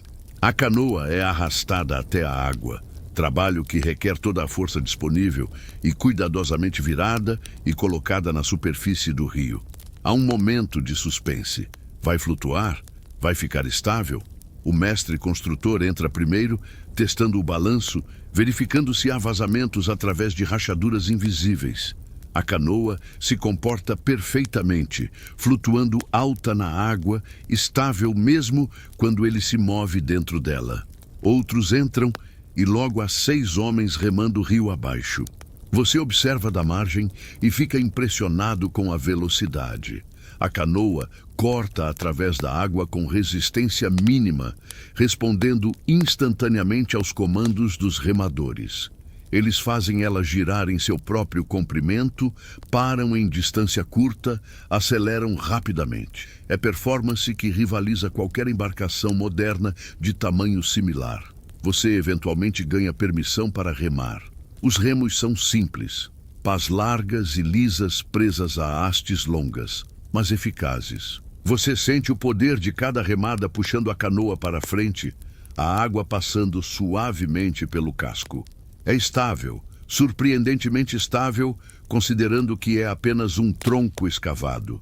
Você poderia ficar em pé se fosse habilidoso o suficiente, embora não arrisque. Você rema rio acima contra a correnteza e a canoa responde bem, cortando através da água com eficiência. Você rema perto das margens onde galhos pendem baixo e a canoa navegada com habilidade evita obstáculos facilmente. Você entende por que estas embarcações se tornaram essenciais para a vida amazônica? Elas permitem transporte de pessoas e carga, exploração de tributários rasos, pesca em locais distantes, comércio entre aldeias separadas por dias de viagem por rio. Há variações também. Canoas menores para pescadores individuais, escavadas de troncos menores em dias em vez de semanas. Canoas especializadas com proas altas para ondas maiores em lagos e rios largos. Canoas de guerra longas e estreitas, otimizadas para velocidade. Cada uma adaptada para propósito específico. Cada design refinado através de incontáveis gerações de uso e modificação. À noite, depois de dias acompanhando a construção desde tronco bruto até embarcação funcional, Você se senta na margem, observando a canoa balançar suavemente amarrada a um poste. A lua se reflete na água e a silhueta da canoa contra o reflexo prateado parece quase mítica. Você pensa sobre quantas dessas canoas navegaram estes rios através dos milênios, quantas ainda navegam hoje. Design basicamente inalterado, porque simplesmente não há necessidade de melhorar perfeição funcional. E você entende que construção naval sem metal, sem pregos, sem ferramentas modernas, não é primitiva. É engenharia adaptada perfeitamente ao ambiente e materiais disponíveis. É conhecimento profundo de propriedades de madeira, comportamento de água, física de flutuação e movimento. É arte tanto quanto ciência. Cada canoa carregando a assinatura de seu construtor, cada uma única, mas todas funcionalmente excelentes. E é transporte que permitiu exploração e habitação de um dos sistemas fluviais mais vastos do planeta, conectando comunidades separadas por centenas de quilômetros, tornando possível uma civilização verdadeiramente aquática em meio à floresta terrestre. Você acorda pela última vez nesta jornada, e há algo diferente no ar da manhã. Não é apenas o cheiro familiar de fumaça e terra úmida, ou o som constante da vida da aldeia acordando ao seu redor. É algo mais sutil, uma mudança na sua percepção. Você olha ao redor com olhos diferentes agora, vendo não primitivismo, mas sofisticação. Não atraso, mas adaptação perfeita. Não ausência de tecnologia, mas tecnologia tão integrada à natureza que é quase invisível para quem não sabe onde procurar. Você se levanta da sua rede, aquela invenção que conquistou o mundo, e seus pés tocam o chão. Mas não é chão qualquer. É terra preta, enriquecida por gerações de trabalho cuidadoso, ainda fértil, milênios depois de sua criação. Você caminha até a área de cozinha e pega um punhado de farinha de mandioca, aquele alimento básico arrancado do veneno através de engenhosidade pura. Você bebe água de uma cabaça, notando como a evaporação, através da superfície porosa, mantém o líquido fresco mesmo sob calor tropical. Ao seu redor, a aldeia pulsa com atividade matinal. Mulheres preparam refeições usando fogo controlado em fogões de barro que distribuem calor eficientemente. Homens verificam redes de pesca, ajustam armadilhas, preparam canoas para expedições diárias. Crianças já correm e brincam, aprendendo através de jogos as habilidades que precisarão na vida adulta. E tudo acontece dentro e ao redor da maloca, aquele salão comunal que é mais que abrigo. É declaração arquitetônica sobre como humanos podem viver juntos. Você passa o dia observando com nova apreciação. Cada cestaria trançada com padrões complexos não é apenas recipiente. É matemática aplicada, geometria funcional. Cada vasilha de cerâmica decorada não é apenas arte, é química de queima, controle preciso de temperatura e atmosfera. Cada planta medicinal no jardim não é apenas remédio, é farmacologia desenvolvida através de experimentação cuidadosa ao longo de séculos. Você assiste um homem reparar uma seção dos campos elevados, adicionando sedimento rico aos lados, ajustando o fluxo de água através dos canais. É engenharia civil em escala que sustenta populações densas. Você vê uma mulher ensinando sua filha a identificar plantas específicas para diferentes propósitos. Educação botânica transmitida oralmente, sem livros, mas não menos completa. À tarde, você participa de uma expedição de caça. Os arcos que os caçadores carregam são obras-primas de engenharia de materiais, madeiras específicas selecionadas por flexibilidade e resistência, cordas de fibra trançadas com tensão exata para fornecer poder máximo sem quebrar. As flechas têm pontas de pedra lascada tão afiadas que cortam através de couro e carne com facilidade assustadora. Há também zarabatanas, tubos longos de bambu através dos quais pequenos dardos envenenados são soprados com precisão mortal. O veneno nas pontas é curare, extraído de cipós específicos, processado para paralisar presa rapidamente, mas permitir que a carne permaneça comestível. Você não captura nada, sua inabilidade óbvia, mas observa como os caçadores se movem pela floresta com conhecimento íntimo de cada trilha, cada árvore frutífera onde animais se alimentam, cada fonte de água onde veados vêm beber. Eles leem rastros na lama, interpretam sons distantes, preveem comportamento animal com precisão que parece sobrenatural, mas é apenas resultado de atenção constante, refinada desde a infância. Quando retornam com um veado e vários pássaros grandes, o processamento é eficiente, nada é desperdiçado. A carne é dividida comunalmente. Porções dadas primeiro às famílias com crianças pequenas e idosos, depois distribuídas igualmente entre todos. Os ossos serão usados para fazer ferramentas ou triturados para fertilizar os campos. O couro será processado em cordas ou amarrações. Penas serão usadas para decoração ou indicadores em flechas. Até os intestinos têm uso. Limpos e secos, servem como recipientes para armazenar coisas pequenas. À noite, há algo como uma celebração. Não há ocasião especial. Apenas o prazer de estar vivo, bem alimentado, seguro, cercado de comunidade. Alguém começa a tocar um instrumento. Uma flauta feita de osso oco de pássaro grande. Os furos perfurados com precisão para produzir notas específicas. O som é assombroso, melancólico e belo. Outros se juntam com chocalhos feitos de cabaças, cheias de sementes, tambores feitos de troncos ocos cobertos com pele de animal esticada. A música não é simples. Há ritmos complexos, mudanças de tempo, harmonias improvisadas que funcionam perfeitamente. Pessoas começam a dançar. Não coreografia ensaiada, mas movimento expressivo que conta histórias. Você vê danças que imitam animais, danças que representam caçadas, danças que celebram colheitas, danças que invocam espíritos ou ancestrais. Você se junta, desajeitado mas sincero, e ninguém julga. Movimentos são encorajados, corrigidos gentilmente quando necessário, e logo você está suando e sorrindo, parte do círculo de corpos em movimento ao redor do fogo central. A fumaça sobe em espirais através das aberturas no teto da maloca, carregando consigo o som de risadas e música para a noite amazônica. Conforme a celebração diminui e as pessoas gradualmente retornam às suas redes, você fica sentado perto do fogo que está morrendo, observando as brasas pulsarem com calor residual.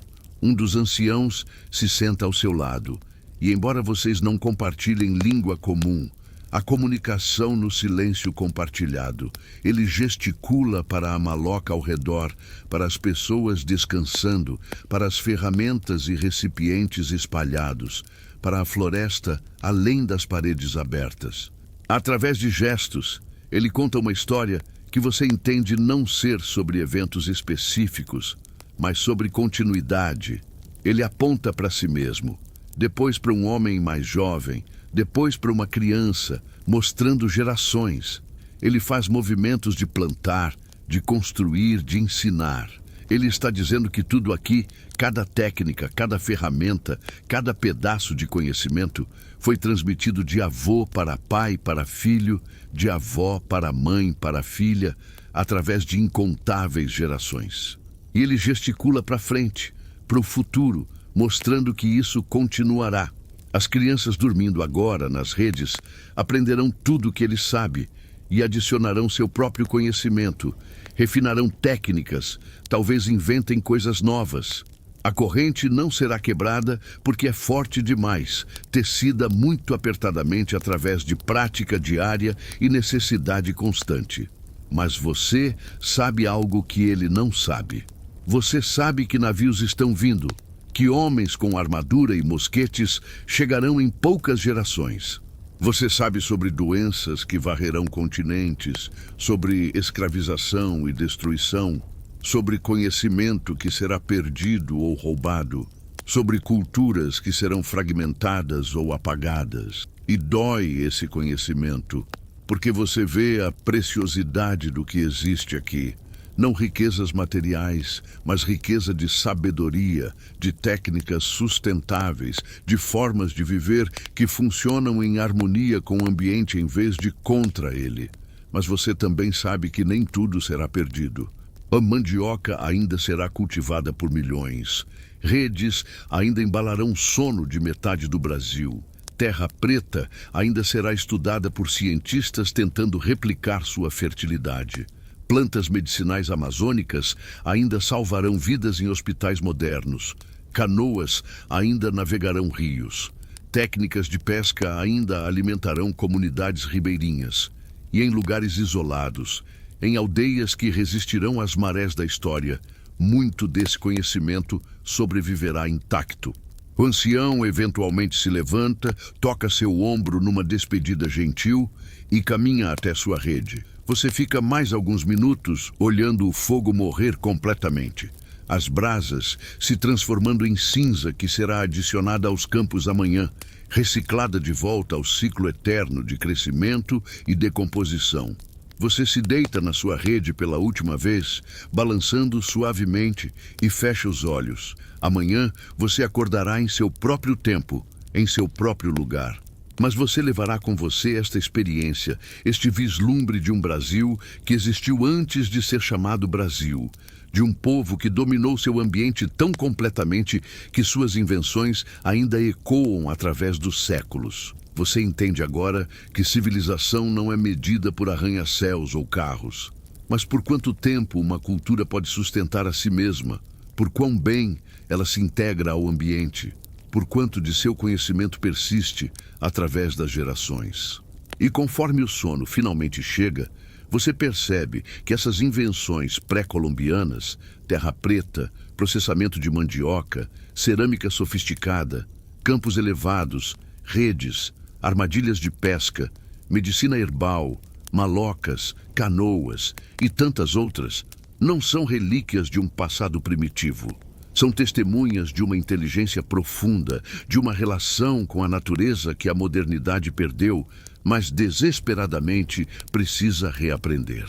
E talvez, apenas talvez, prestar atenção a essas lições antigas seja a chave para navegar os desafios do futuro. E agora, você pode relaxar completamente. Pode deixar essa jornada se assentar suavemente em sua mente como sedimento descendo através de água calma. Você visitou um mundo que existiu milênios atrás, mas que de certa forma ainda existe, nas plantas que crescem, nas técnicas que persistem, no conhecimento que foi transmitido através de gerações incontáveis até chegar ao presente. Respire fundo. Sinta o peso do seu próprio corpo descansando onde você está agora, confortável e seguro. Não há necessidade de processar tudo o que viu e aprendeu esta noite. Deixe as imagens fluírem através da sua mente, sem se prender a nenhuma delas especificamente. A terra preta rica e escura, o cheiro da mandioca sendo processada, o som rítmico das mãos moldando cerâmica, a sensação da rede abraçando seu corpo, a água fresca contra sua pele enquanto você caminhava pelos campos elevados. Todas essas experiências agora pertencem a você, guardadas em algum lugar profundo, onde memórias e sonhos se misturam. E quando você acordar amanhã, talvez você olhe para o mundo com olhos ligeiramente diferentes. Talvez perceba a engenhosidade em coisas simples que antes considerava primitivas. Talvez sinta gratidão pelas invenções antigas que ainda sustentam nossa vida moderna. Ou talvez simplesmente leve com você um senso renovado de admiração pela criatividade humana e pela sabedoria que pode ser encontrada em lugares inesperados. Mas por enquanto, não precisa pensar em nada disso. Por enquanto, você pode simplesmente deixar ir. Deixar seus músculos relaxarem completamente. começando pelos dedos dos pés, subindo pelas pernas, através do tronco, pelos braços, até alcançar seu rosto, sua testa, o topo da sua cabeça. Cada parte do seu corpo ficando mais pesada, mais macia, mais confortável. Imagine-se flutuando suavemente, como se estivesse numa canoa deslizando por água perfeitamente calma. Não há esforço necessário. A corrente te carrega gentilmente e ao seu redor há apenas paz. O som suave de água lambendo os lados da embarcação. O calor gentil do sol filtrado por nuvens. O balanço quase imperceptível que te embala como um bebê nos braços de sua mãe. Você está seguro. Você está em paz. E conforme a canoa continua seu caminho suave rio abaixo, você pode finalmente, completamente, deixar-se ir. Deixar o sono chegar quando estiver pronto. Não há pressa. Não há preocupações esperando. Há apenas este momento de descanso profundo e merecido. Enquanto você deriva para o sono, carregue com você uma última imagem.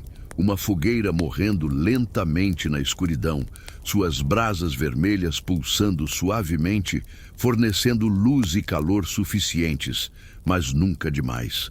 Assim como aqueles povos antigos encontraram o equilíbrio perfeito em tudo que faziam, você também pode encontrar equilíbrio agora, entre vigília e sono, entre pensamento e descanso, entre o mundo que visitou esta noite e o mundo que te aguarda amanhã. Durma bem, descanse profundamente e saiba que as histórias que compartilhamos esta noite permanecerão com você, guardadas de forma segura, prontas para quando você quiser revisitá-las. Boa noite.